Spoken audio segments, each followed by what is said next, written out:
Hey y'all, thanks for joining me on this first day of the new year.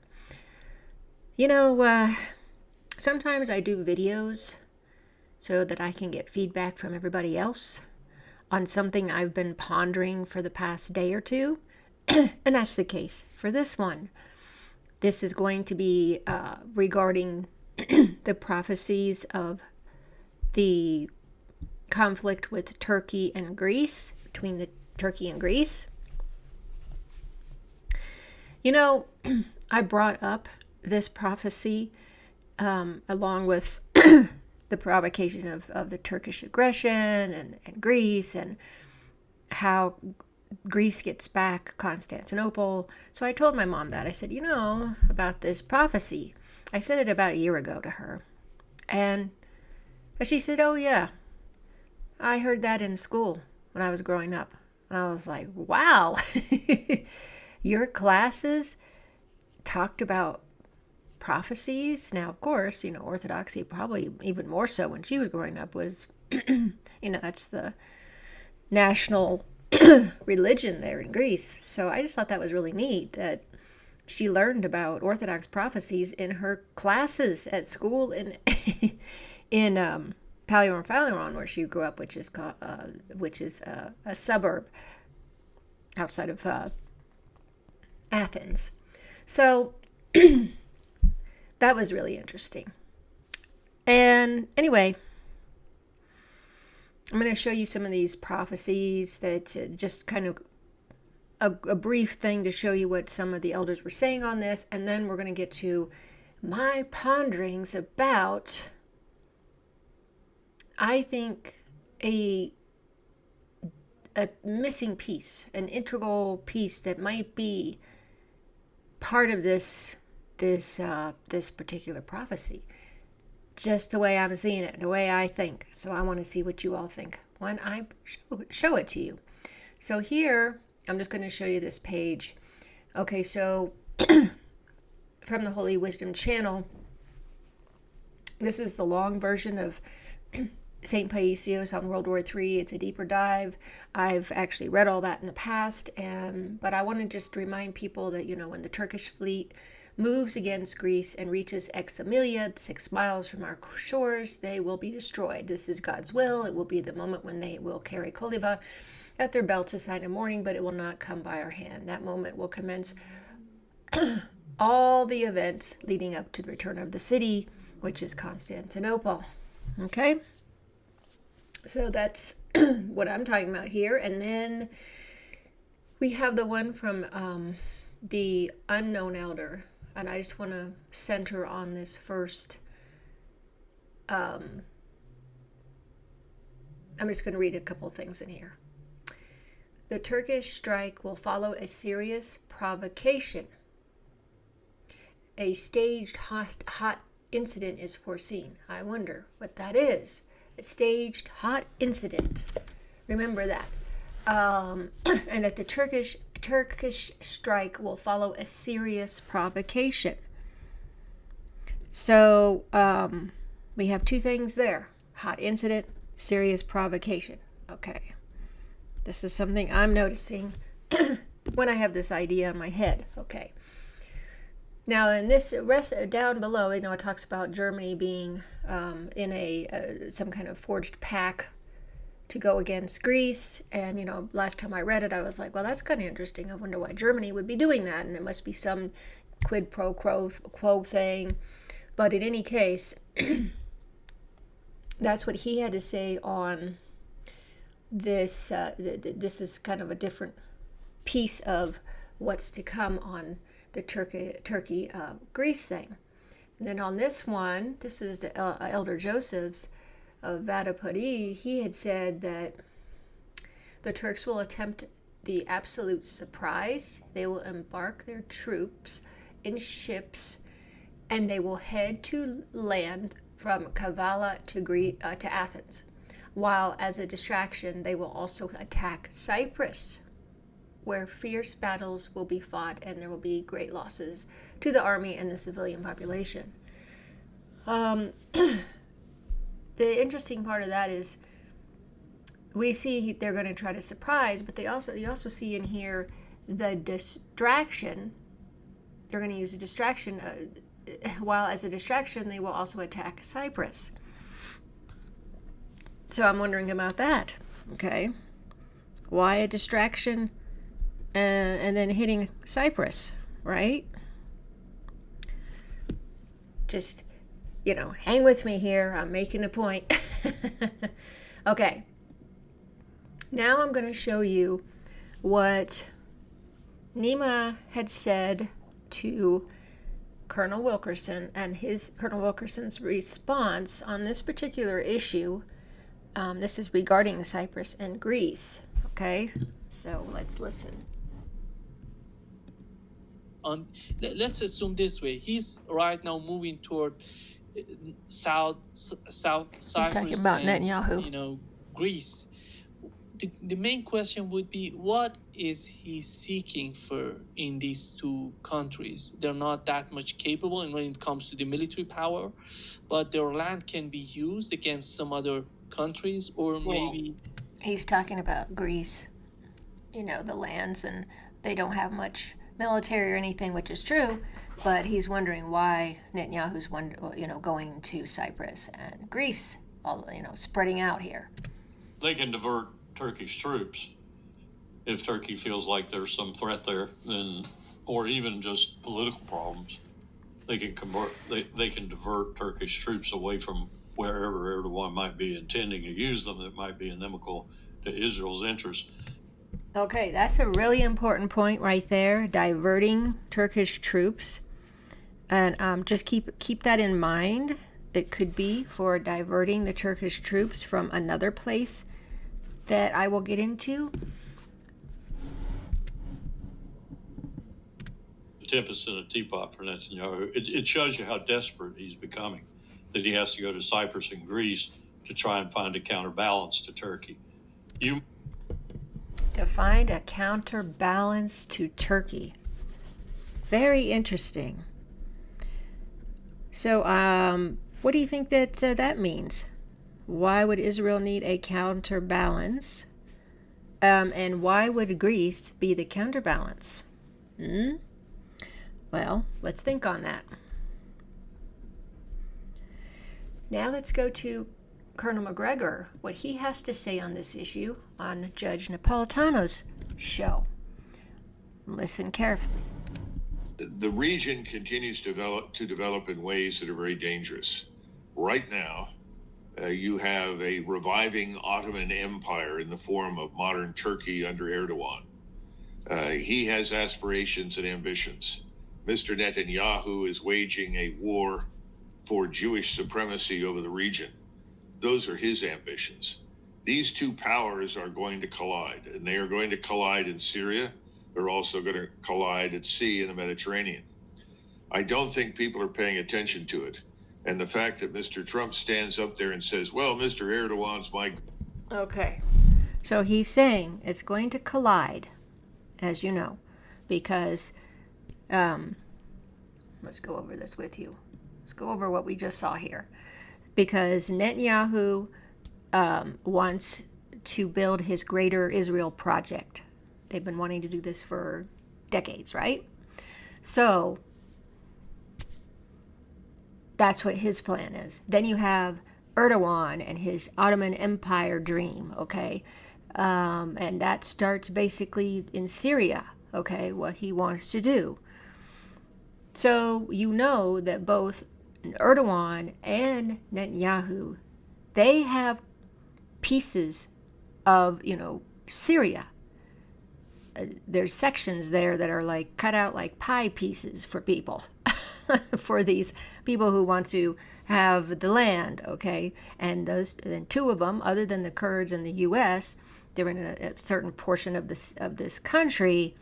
You have obviously the Al-Qaeda leader as the president in Syria, but I'm saying, you have Erdogan's troops and all that, one portion of the country, and then you have the IDF Israeli people over in another part, probably near, I'm not very good at geography when it comes to this, but I think that the Golan Heights, and all that over there, they continue to try to squeeze closer to Damascus. They keep trying to get over to, last time I heard, a few months ago, they were on the outskirts of Damascus or in that area. So that's both these countries are trying to lever dominance over everybody else. So let's think about that, okay? So and remember what McGregor said. McGregor's worried about the colliding and this conflict happening, and it's nobody's paying attention. And then you have Colonel Wilkerson that's saying, well, it could be, Netanyahu might just be using this as a diversion to send the Turkish troops somewhere. Where? So let's go back in. I have one more video to show you, and I'm basically actually just going to, it's actually one of my older videos on this, but I want to share what's being said here, and just listen to this. The Israelis are looking for allies, okay? This is the same subject matter that Metropolitan Neophytus is talking about, where he is talking about the Erdogan fall, the attack from the provocation from Turkey, and then what's happening. He already talked about the Israelis hitting the Iranian nuclear facility. That's already happened, and there was another thing that already happened 6 months between each. But anyway, this is what he says now. The Israeli, and this was, I think, back in November 2024 when he said this. I'm pretty sure it was November 2024 or December 2024, but it was that long ago when he brought that up. So it was like 6 months before the attack on the nuclear facility, the Iran's nuclear facility. They feel that their main allies in the Mediterranean region are the Greeks. So the Israelis feel like their main allies in the Mediterranean region are the Greeks. You see that? Both in Greece and Cyprus. Got that? And in the east, it will be the so-called Kurdish state. Mm-hmm. Remember, the Kurds are a people of 40 million. So what you're saying is what you're seeing here is the Israelis are looking at the Kurds as possible allies because they know that the Kurds and the Turkish do not get along. The Turks and the Kurds have had a long history of enmity. Okay, so the U.S. is promoting them, and eventually there will be a clash between the Israelis and Turkey. So we kind of figured that. I've heard through geopolitical commentators that, okay, so here it is. Eventually, there will be a clash between the Israelis and Turkey. Colonel McGregor and that type of personality. So, that Syria is one of the lands they wanted to take over, as well as, because Assad fled. Circumstances. So they don't want to lose Turkey from the Western Bloc under any circumstances. This is where he gets into saying that NATO is not going to allow Turkey to go away from Western interests, from being their ally, and especially since Turkey has the forces, that are tough. So what we got out of this is that there's going to be a conflict. That was the whole thing said there. Israel's looking for allies, but he's thinking it's Greece, Cyprus, okay? And here it says that the U.S. is promoting them, the Kurds. Yeah, this is another way to cause diversion and problems with for Turkey that Israel wants to do. So, with that information, this provocation, this serious provocation that happens before the Turkish troops move into the Greek Cyprus, like the diversion that it talks about, that they're going to use a surprise attack and then diversion and then go to Cyprus. Well, Colonel Wilkerson, remember, said that he believed that Netanyahu was doing a distraction going to Cyprus and Greece. Now remember, and they want Greece to be their allies in this, right? Now, how hard would it be for Greece to be allies with Israel when you know the history between Greece and Turkey? You know, the 400-year oppression and a terrible situation that the Greeks were under. The Ottoman Empire, 400 years of that. And then you have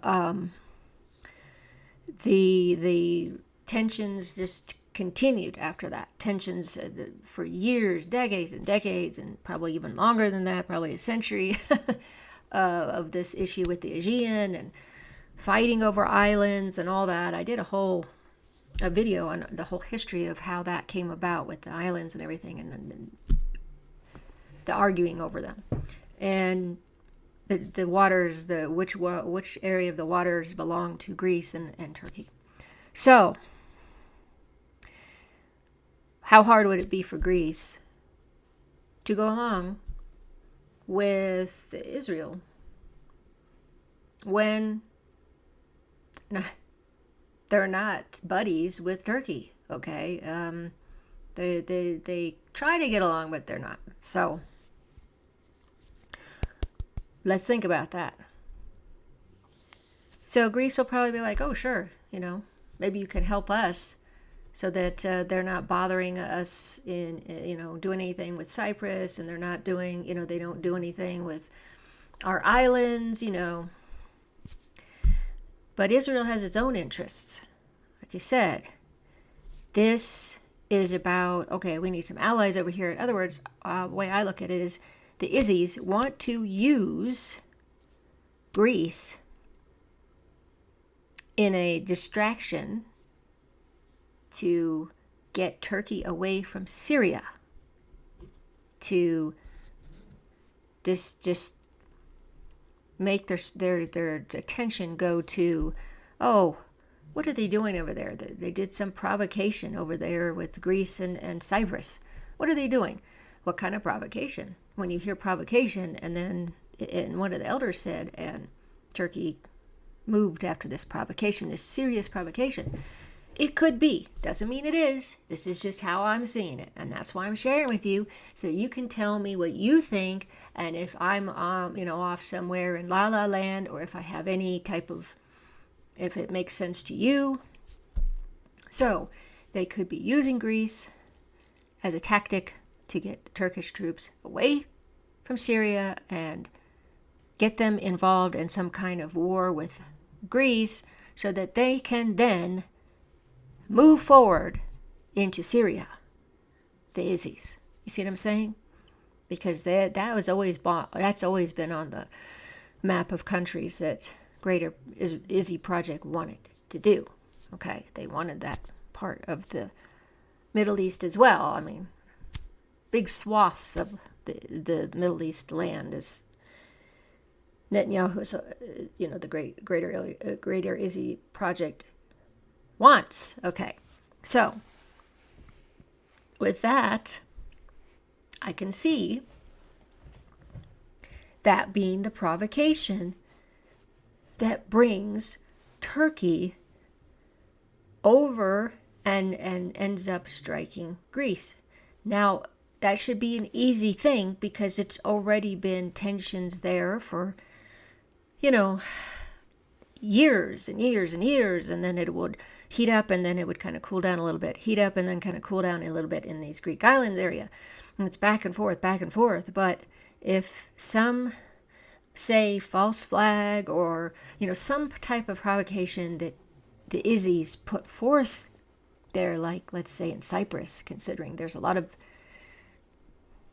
Izzies that have moved into Cyprus, They have their own like little community there, their own neighborhood that I did a report on. I talked about that from an article that I shared about that. But in any case, this is what I'm saying. This could be what this is talking about, this supposed diversion. And of course, the conflict. And, McGregor said it's going to spread there, it's going to go into the Mediterranean. Yeah. So, I just wanted to share that because I was just wondering what you would think if I brought that forward to you. What are your thoughts on it? Does it make sense to you? Now, of course, none of us know what's going to happen. Okay. So just saying that because I want you to think that, oh yeah, this is it. This is etched in stone. Nothing's etched in stone. All of this can change through our prayers, through repentance. Whatever, things aren't really fulfilled. I mean, when they're fulfilled, then that's what happens, okay? But this has been told for hundreds of years, this particular, from Saint Cosmas of Anatolia. Way back, like 200 plus years ago, he was talking about this particular issue of the Turkish, Greek, getting the Constantinople back and all that. This is something that's been going on for a long time through Orthodox prophecies, at least through the Greek side. But anyway, other Orthodox churches, I think, are aware, but obviously this is mostly because it's affecting Greece. So, make sure I got everything I was trying to tell you. I do that all the time. I do a video and then I forget what I was going to say, and then, oh, darn, I wanted to say that. So I wanted to make sure I got it all. So you see how important that is? How this could line up like that? Please share your thoughts on this. I don't know. Don't know, but I wanted to share it. Thanks so much for watching. Thanks for following my channel. If you like my content, please subscribe. And if you want to further support me, you could click the super thanks button below this video. And or you could buy me a cup of coffee. I have the link in the description to support me in my work, because I feel like I feel like I'm in college again with all the work I'm doing in this on my channel here. But anyway, it's a supporting of my research and what I can get out for you, and hopefully it's information that you find interesting, helpful, informative, and some of my things may just be enjoyable to watch. Anyway, I hope you're having a wonderful day, evening here, first day of 2026. God bless.